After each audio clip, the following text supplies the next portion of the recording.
What's up, everybody? This is going to be a monthly recap video for February, as well as I need to dive into my lack of discipline lately. Back-to-back biggest red days to finish the month. That stung quite a bit, and I need to get into that. I want to just talk about what I feel went wrong, how I can turn it around, and at the same time, why I really shouldn't be that upset over it. In the big scheme of things, it's not a big deal, but it will be if I continue to lack discipline. So I have a lot to talk about, mostly just going into this stuff to try to help myself, and if the insight helps other people too, that's great. So, alright, so on E-Trade, shows 152,707. Now that is actually incorrect, but just showing it for some sort of proof. The real number is 202,371. It's my biggest month ever. It's a record month for me. It's amazing. It's great. Also took some record losses though, and it doesn't help that those losses were back to back, because I haven't had back-to-back red days in over 2 years. So it stings, It's like, oh man. Not because of the losses themselves. It's mostly because of what it does to your confidence. As far as you start to overthink it, like, what if, what if I hit my peak and it's like, this is it, it's all downhill from here. It was just ridiculous, but that's kind of what the mind does. Starts to overthink things and think, well, maybe I lost my edge, maybe I don't got it anymore. And you can see that, so this is the dip. I was at 792, 741, and I dipped to 780, 871, which is my biggest downswing ever. $12,800 downswing. Biggest one ever. Although, on Wednesday, I had a $14,500 green day. And then the 2 prior days, I pretty much lost that back, but still had 15,000 on the week. And in the grand scheme of things, it's a very small dip. So I can recover from it. It's obviously it's an outlier event. What I mean by that is I've never taken a loss so big and then to come back the next day and take a bigger loss. That is not something that should ever happen, really. And I let it happen. So the lack of control is really what freaks me out a bit about this, because I completely lost discipline, and it's just not good. It's not a good place to be in when you can't control yourself. So I need to get the control back, and the only way to do that is to size down for a bit, not worry about the profits, not worry about making the money back that I lost. Just need to relax for a bit and get some consistency back, even if those green days are super small. That's fine, as long as I can just get some consistency back. That's what I need right now. Alright, I don't need profits, I need consistency. So, for a long time, when things go really, really good for a long time, then when things shift, and it's kind of like you have to make the adjustments, the overall market started to dip and go red. I knew I had to slow down, but when your mind has been going 100% like pedal to the metal for so long, and it's been working great, even though you know you need to slow down, like your mind isn't ready to do that. And so I think that's kind of what happened. Just my mind just kept going, wanting to push when it just wasn't the right thing to do. And I think the trade that really set this off, it was GME. Yeah, definitely GME.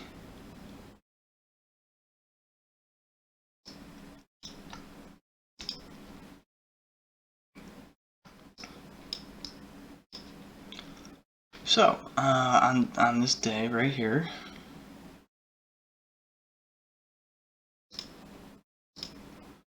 took a 46.50 entry,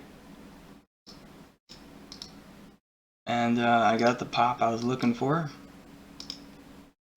My plan was to hold it for a massive move to 60s. Based on a long-term chart, it just seemed like it was ready for a bounce. And I ended up, riding this uptrend nicely, but because I had so much patience, when it started to come down on me, I didn't react accordingly. And I ended up cutting it at 48.17. Which it's like, I took 2,500 shares. So I still made decent money, like I think something like $3,800 on this trade. But it was frustrating because, I was up like $9,000 peak upside. I lock in less than half of that, and then I don't get involved for the rest of the day. And it's like, I should have gotten involved again. It held gains all afternoon. Why am I not getting involved in this? There's plenty of spots to get in. I mean, it holds gains. You can definitely start sizing in. All of this area, like even this area. And then certainly this area. I mean, this is like a higher low. Coming off of a horizontal. It's just like a really nice stair stepper. I mean, you can easily get involved in here, you can get involved in here. I mean, there's so many zones that are telling you get in, and I just didn't get in. And then, yeah. And then went to 200, and that was it. That did something to my mind that, just not good. It gave me so much FOMO, I guess. It's just, just thinking about how I was in 2,500 from 46 area, and it's like, dang, if I would have just gave it some time, I would have just been like, oh, it's, it's super washed out, it's holding kind of a horizontal, and now it's shifting, and now it's reversing. I'm just gonna give it a day. Let me give it a day. If not, maybe even swing it into the next day if the run doesn't get going. I could have swung that if I was up enough money. And then obviously once the after hours move happens, it's such an insane move. Obviously I would just lock in profits in after hours. But yeah, I mean, when you screw up that badly, you break a trading plan that you have been basically planning for like over a week, and you screw it up, and you only make 3,800 instead of, potentially it could have been a $50,000 win. And I'm trying to be realistic as far as if I would have just followed my plan. Realistically, probably would have locked up around 50K on this uptrend. Because holding it into after hours, that's just extremely scary with the amount of capital. I'm not really saying I should have done that. I just think that this move was super realistic to catch, and even just selling it into like 75, even something like that. Even 65, even 65 would have been a $50,000 win. You know, and when you're looking at numbers like that, like $50,000 win that you sold for $3,800, and the peak upside was something like 350,000, like something crazy. Yeah, that definitely does bad things to the mind. And basically the next day, this was my 5800 red day. There was a lot of chop in GME, and I had so much FOMO from blundering it the day before that I wanted to nail it, on this day. It's like, obviously this is me just trying way too hard because the play is gone. I mean, it's in the 130s now. It was at 40 something the day before. I should probably just not trade this. It's super choppy, and if I do trade it, I should take very, very small size. So, anyways, I was taking just a bunch of paper cuts on this, trying to battle this chop, trying to find like the continuation of the upside, and I took a lot of losses. And what made things worse is I was taking 500 share positions in and out, just taking like paper cut after paper cut, just in and out, 500 shares. And that's a lot of capital. That's a lot of capital. That's like almost $70,000 of capital just going in and out of this thing, getting completely beaten up. And yeah, I mean, I remember I took it here, 500 at 135, 20 or something. I got like this little mini pop, right, to 139. So I was up like $2,000 on this, and I knew like, okay, I can hold it, it'll curl, I can potentially sell it into like 150 test again.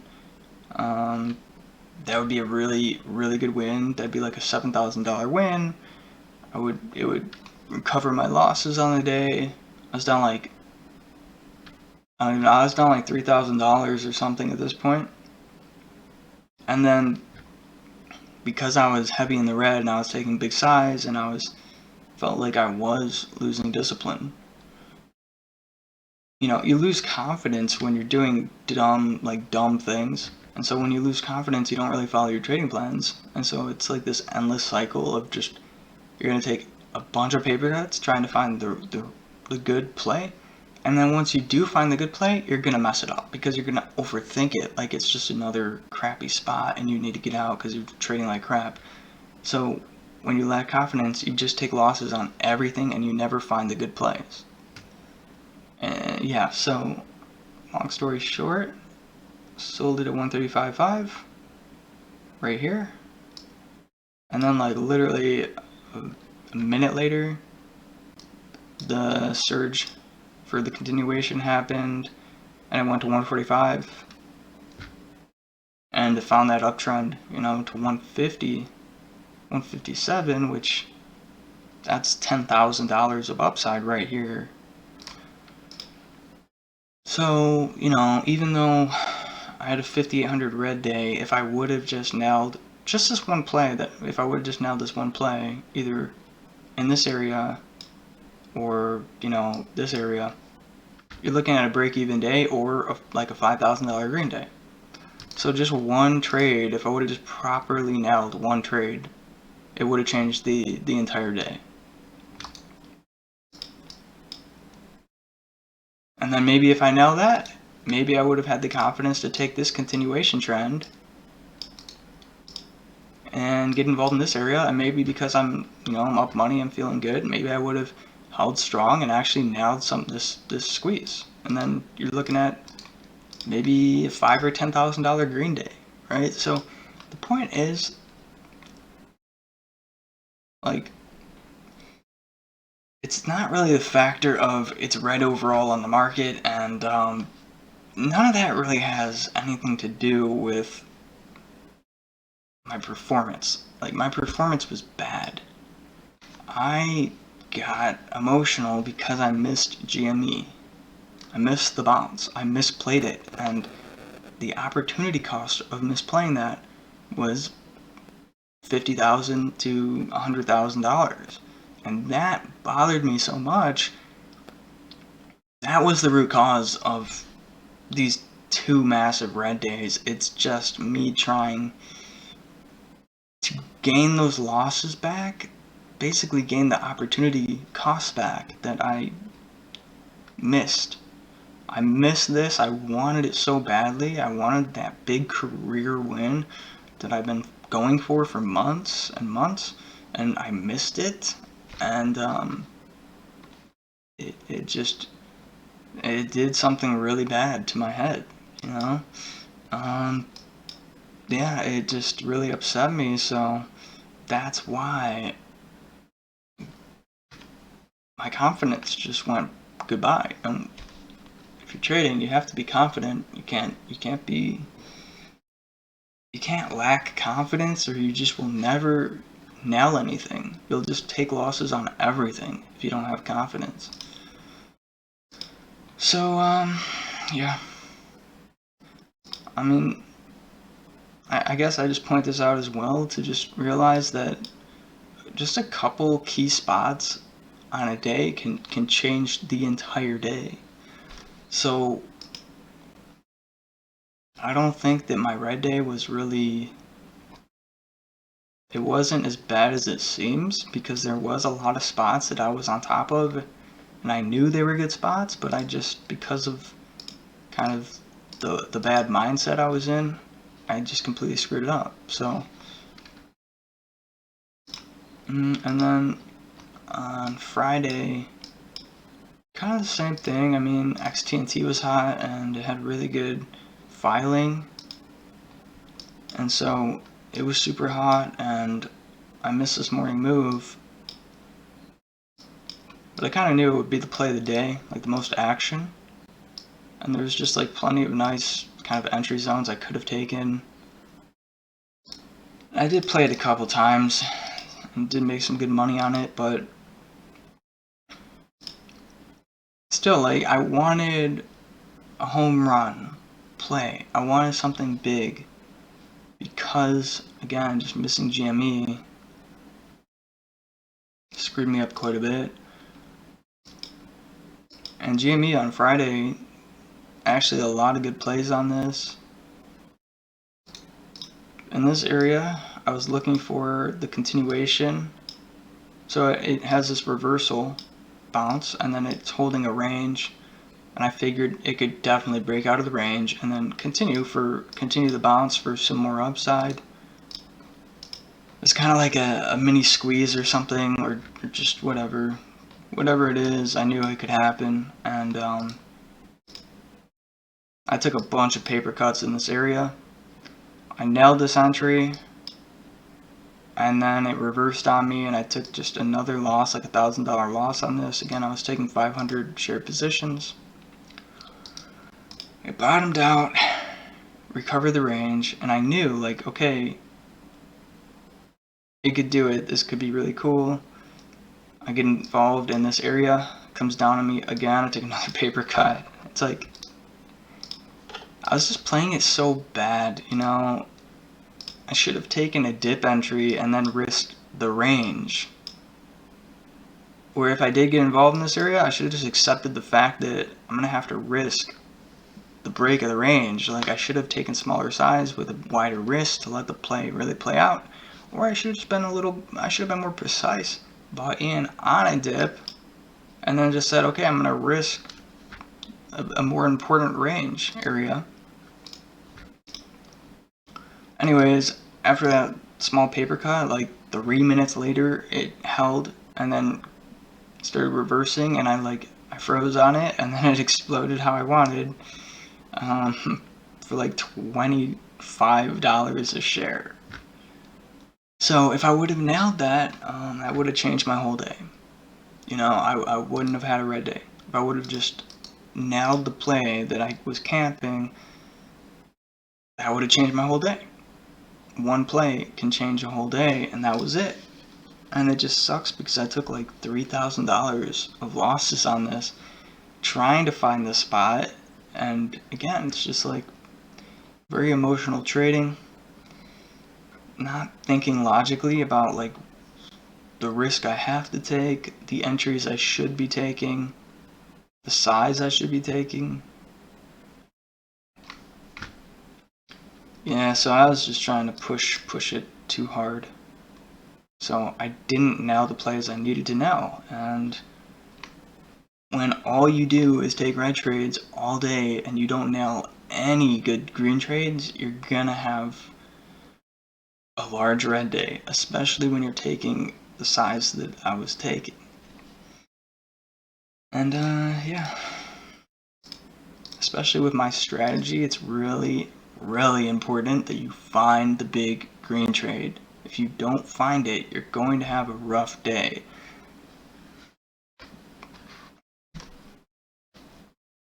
So basically once I missed that, I got just really upset with myself, and then I was like, well, I gotta nail something, right?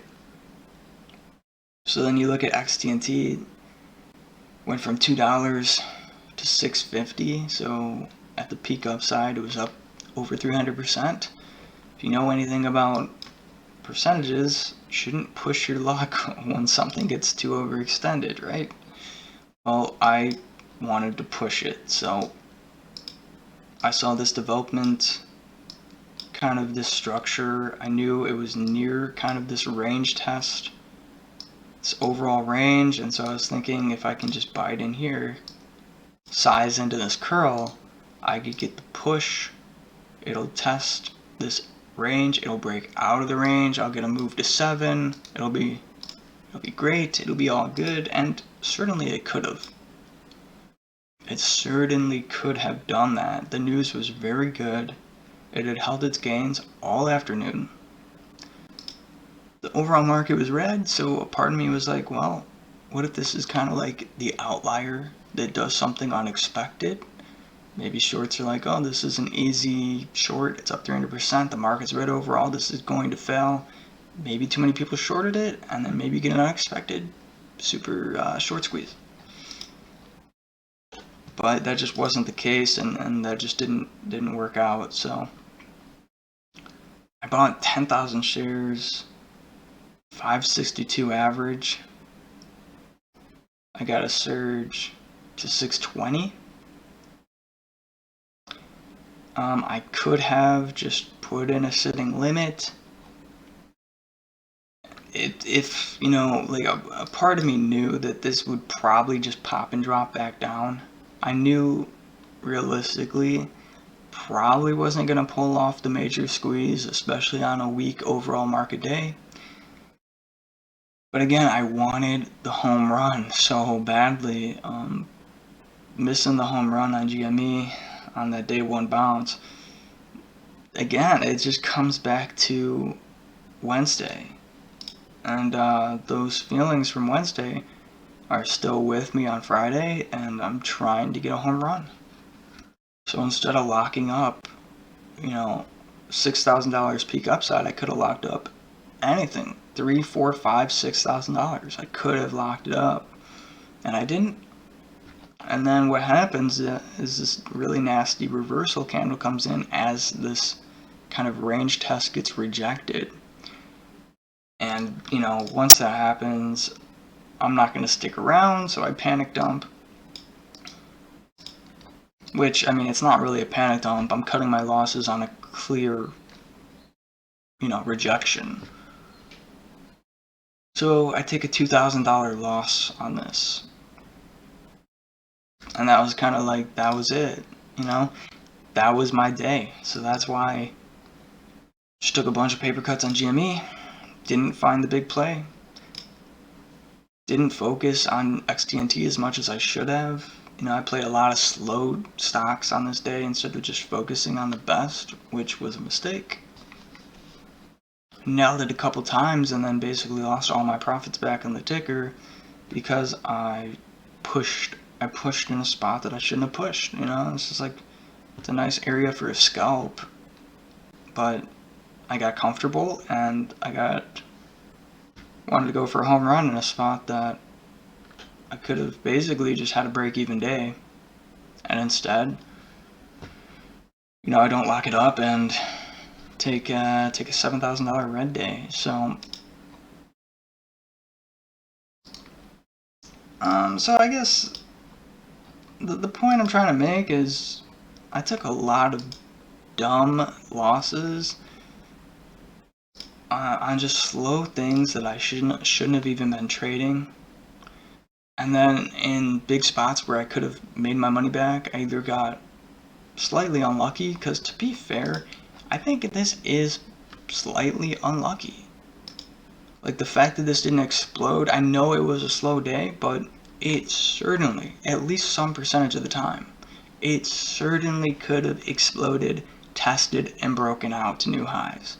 And if I get the move to 7, look, I mean, that's what would have been like a $14,000 win. I would have nearly a $10,000 green day. And I wouldn't even be talking about this. I wouldn't even be explaining the biggest downswing of my career. I wouldn't even have to go into this, because I would have recovered the $5,800 loss and everything would be all good. So the point is, there's so many small spots that change the outcome of a day. And this was a big one. This was a big spot that could have changed everything. And missing GME in this spot was a big spot that changed everything as well. So, you go from, okay, biggest red day ever, but I come back the next day and I recover it, and it's not a big deal, and I move on with confidence. But instead, I take back-to-back red days. Certainly I didn't trade that good, but I also got pretty unlucky.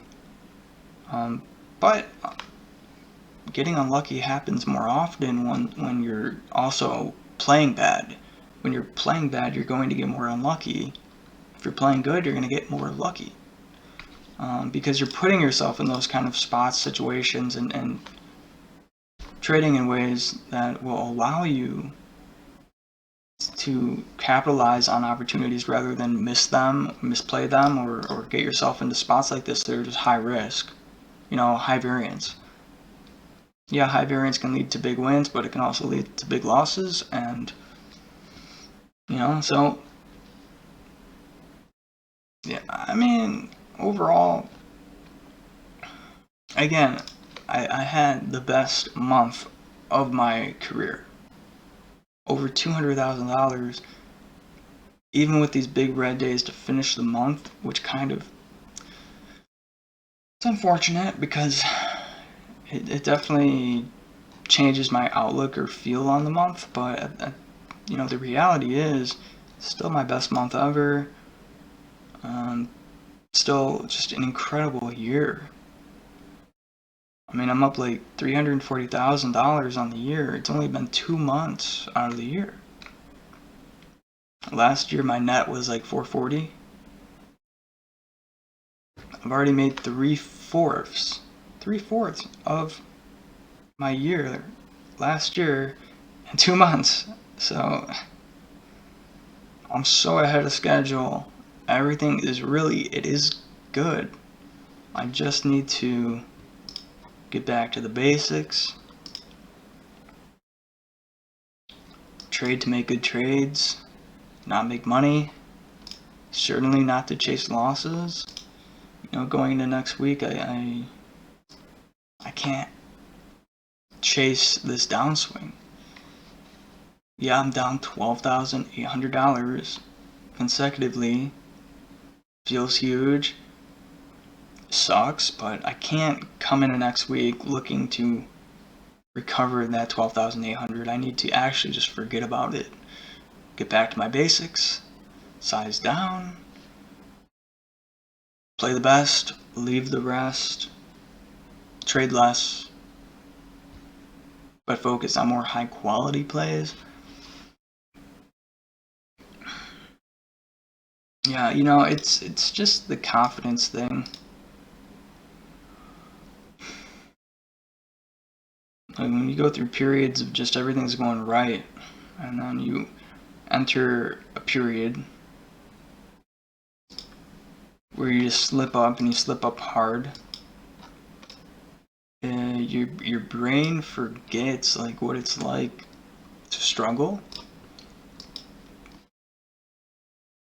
and so that makes you overthink and it's like, wow, I just hope I can recover and get back to what I was doing. But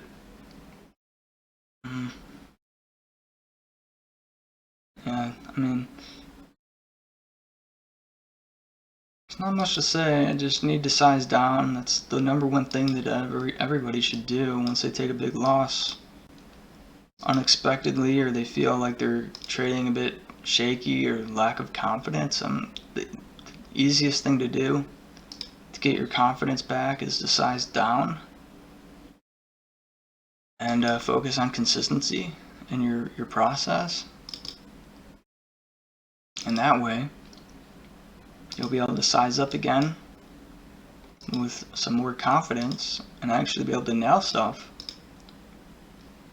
and trade better again. So I know what I have to do. It just comes down to, will I have the discipline to do that? Will I show up next week with small size,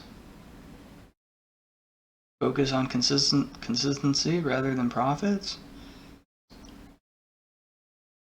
That's what I have to do.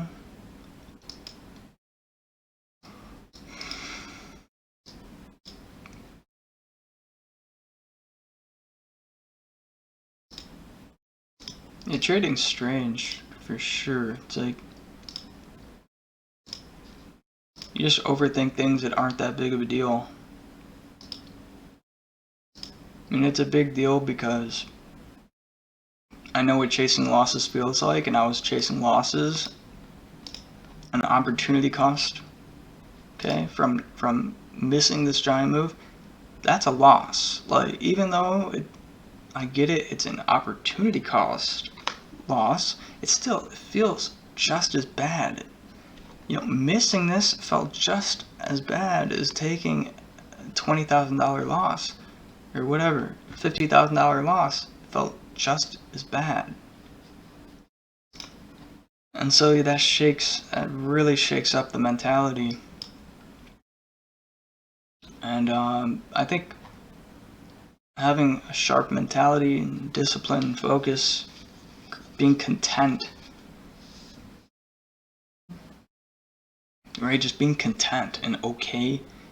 Your state of mind, just your baseline, you're good, you're stable. You're not focused on the money, you're focused on the process and consistency and just protecting yourself. But I lost my mentality because of this, and then once you lose your mentality, it can take a little while to get it back. So that's what I'm doing. I'm just trying to get my mentality back and discipline back. Yeah, and the first thing to do once you lose it is just admit to yourself that you lost it, and then figure out the ways to go about it so that you can regain it and get it back and stop the bleeding. Gotta stop the bleeding. So size down, stop the bleeding. Yeah, we'll see. I think I can do it. I think I can pull it off. Just gotta relax.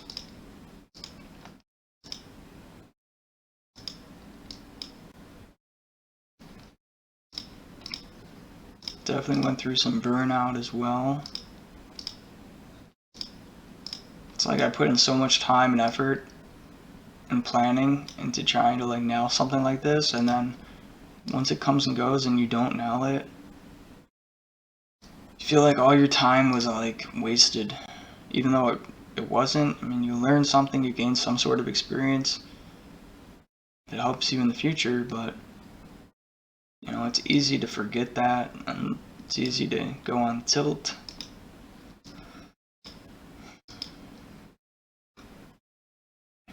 And then you lose your mentality and just trade recklessly to try to force something to happen.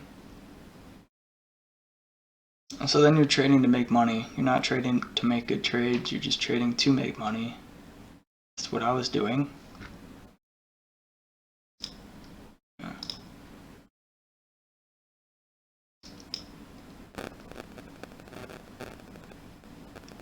I think when you miss a big move like this, you get discouraged, and when you get discouraged, you don't show up wanting to trade. You're kind of over it. You're like, oh, I gotta wake up and I have to trade today.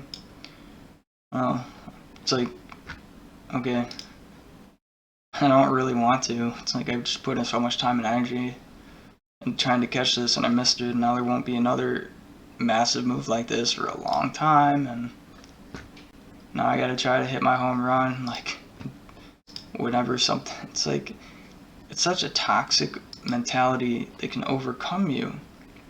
Certainly overcame me. You just lose all the important things that you need to be a good trader. You need to be grateful.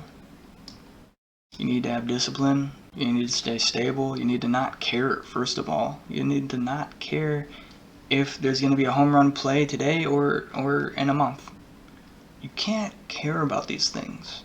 You just have to show up and react logically to what's happening, to what's moving, to what's setting up, to what looks good, what you should stay away from, when you should push the limits, when you should fall back. You just have to stay logical. And if you get emotional like I did, then that's how you go on downswings. And then if you can't pull yourself out of the emotional tide pool, then you'll continue to take loss after loss after loss until you can get out of it, until you get out of the spiral of lack of control. So that's what I gotta do. Just gotta get out of the bad habits.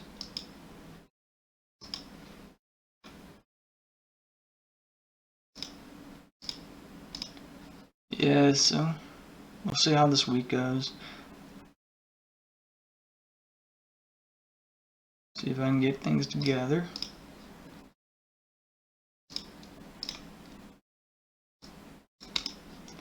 Should be fine as long as I stop battling myself. That's the thing though. I don't know how I'm gonna trade tomorrow. I mean, will I trade good? Will I battle myself some more? Will I continue the emotional spiral? Or will I put an end to it? Will I relax? I don't know. Talk is talk, but I have no idea what I'm gonna do. So it's like a battle against yourself. I don't want to battle myself, you know, like I don't want to fight myself, but I don't know what I'm gonna do. Let's try to chill. Just chill out, and definitely will try to take it easy. Again, gotta think of the big picture.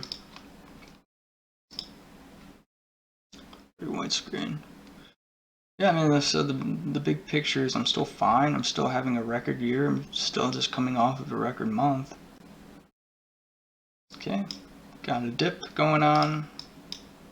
Certainly got a dip going on that I gotta control. But it's not the end of the world. I'm coming off of a really nice upswing. And yeah, there's a dip here, but the big grand scheme of things, all I gotta do is regain discipline, relax, get back to my basics, size down. I can slowly recover the dip. as soon as I recover it, I can go about my way and I can continue to push myself. I think it's important when you fall into bad times, you have to adjust. You can't expect instant fix and instant, gratification or instant fix. Like you can't. You have to size down. You have to just accept that even if it takes a month, which I don't think it will take a month, but even if it does take a month, whatever it takes, as long as it takes, it's better to take it slow, or take it really slow until you recover your losses, than to keep spiraling out of control and lose even more. It's like, I can live off my profits for a very long time. My cost of living is quite low, and I don't have a luxurious lifestyle. I'm fine if I hold on to my gains. If I hold on to my profits, I'm fine. I'm good. So, let's just coast for a bit. I don't need to bring in crazy profits. I can just coast for a bit, slow down, try to recover these losses, and then move on and progress after I'm in a better place mentally, right? That's what trading is. Just gotta fix yourself once you break, because you will break plenty of times. You'll break in trading, even if you're doing great stuff. You'll still break down mentality wise, and then you'll have to bandage yourself up and heal, and then take it on again and battle again once the time's right. So you don't wanna battle when you're not ready for it, and certainly coming off of 2 biggest red days ever, it's certainly not the right time to battle. So just hope I can slow down next week, and that's about it. I mean, yeah, this video was pretty much just like a therapy session for myself, I guess, just trying to talk it out with myself, trying to fix myself, so I can go forward and stop the bleeding, get my confidence back, and then move forward and move on. But sometimes you do just have to sit down with yourself and talk things out. It's not the end of the world. Up 780,000 overall. I mean, that's still a dream. I mean, obviously, it's great. So there's no reason to get down. Just need to chill, slow things down again. That's all. Should be fine. Alright, so I'll see you on the next monthly recap video. This one was just kind of like a weird one, but yeah, I mean, it's kind of just what happens once you go through some bad stuff, so it is what it is. We'll see what happens going forward. Alright.